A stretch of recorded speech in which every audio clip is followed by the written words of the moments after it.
ஒரு சாரர் சின்ன வயசுலயே பாத்தீங்கன்னா, சின்ன ஒரு 10 வயசு 15 வயசு இருக்கும். கேட்டா எனக்கு என்ன, கிட்னில கல் இருக்கு, கல் இருக்கு, கல் இருக்கு, கல் இருக்கு.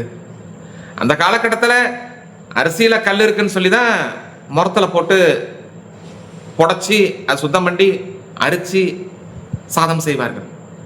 இன்னைக்கு என்னமோ எவ்வளோ டெக்னாலஜிலாம் வந்து அரிசி வியாபாரத்தில் கூட கல்லில்லா அரிசி அப்படின்னு சொல்லி வியாபாரம் செய்கிறார்கள். ரொம்ப சந்தோஷம். அதையும் தாண்டி கிட்னியில போய் கல் வந்து உருவாகுது அப்படின்னா எப்படி? நம்முடைய உணவு பழக்க வழக்கங்கள் தான். இந்த வசதி இருப்பவர்கள் மருத்துவர்கிட்ட போயிட்டு அவர்கள் சர்ஜரி செஞ்சுக்கிறாங்க.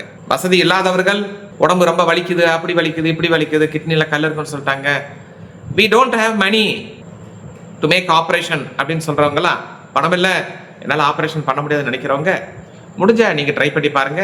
தினந்தோறும் வெறும் வயிற்றில் ஒரு 1/2 டம்ளர் முள்ளங்கி சாறு, முள்ளங்கியை நல்லா சின்ன சின்னதாக வெட்டி போட்டு மிக்சியில் போட்டு அடிச்சுட்டு ஒரு வெள்ளை துணியில் போட்டு 1 முறைக்கு 2 முறை நல்லா வடிகட்டி புழிஞ்சு எடுத்துட்டு அதை வெறும் வயிற்றில் குடிக்கப்பட வேண்டும்.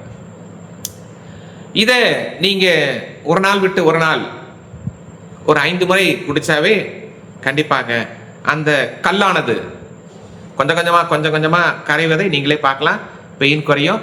அதுக்கப்புறம் நீங்க கவர்மெண்ட் ஹாஸ்பிட்டல் போய் ஸ்கேன் பண்ணி பார்த்தீங்கன்னா அந்த கல் இருக்கக்கூடிய இடம் டிஸப்பியர் ஆயிடும். ரொம்ப அதிகமா முத்திருச்சு அப்படின்னா கண்டிப்பா நீங்க டாக்டர் தான் போய் பார்க்கணும். ஒரு சின்ன லெவல்ல இருக்கு, போறது வரது கரைக்கிறதுக்கு இதே போதும். மற்ற தேவையில்லாத மருந்து மாத்திரைகளுக்கு நம்ம போகணுங்கிற அவசியம் ஏற்படாது. நம்பிக்கை இருந்தால் நீங்க ட்ரை பண்ணி பார்க்கலாம், தவறு எதுவும் கிடையாது.